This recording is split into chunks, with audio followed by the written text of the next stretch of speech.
Ngày mai ta xa rồi bạn ơi, hãy giữ những ký ức đó. Từng chiều dòng chơi bên nhau, bỏ quên đi hết những bộn bề. Cánh phương hồng lặng rơi, ánh nắng chiều qua từng cung đường. Dòng lưu bút ngày đó sẽ mãi mãi vẫn còn in sâu.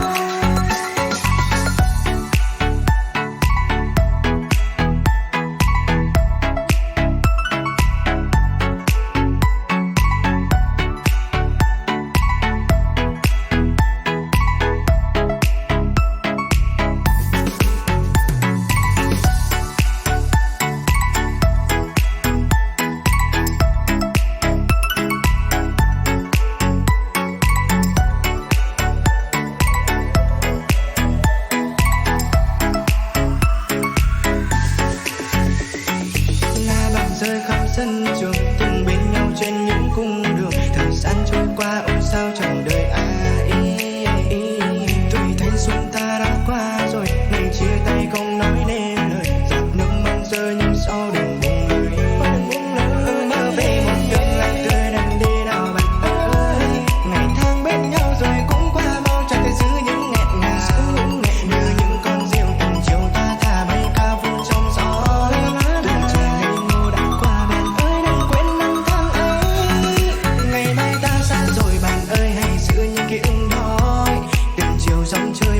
Bỏ quên đi hết những bộn bề.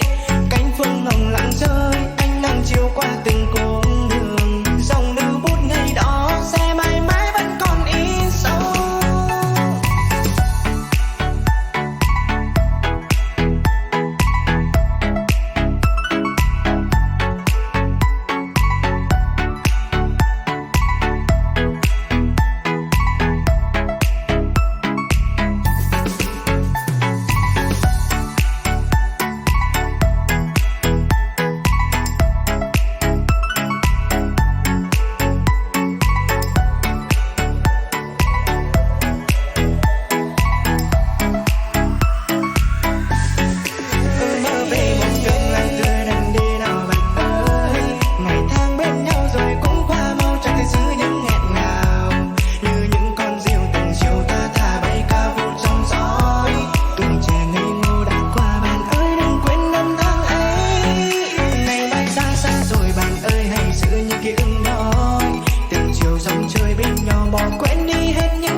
Chiều qua từng cung đường, dòng lưu bút ngày đó sẽ mãi mãi vẫn còn in sâu.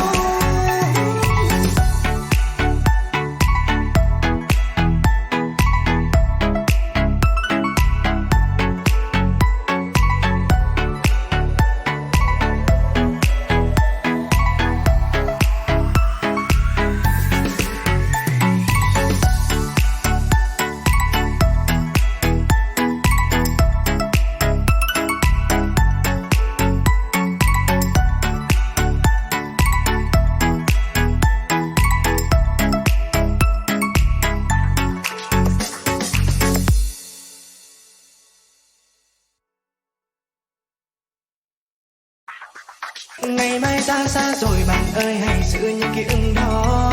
Từng chiều dòng chơi bên nhau, bỏ quên đi hết những bộn bề. Cánh phương hồng lặng rơi, ánh nắng chiều qua từng cung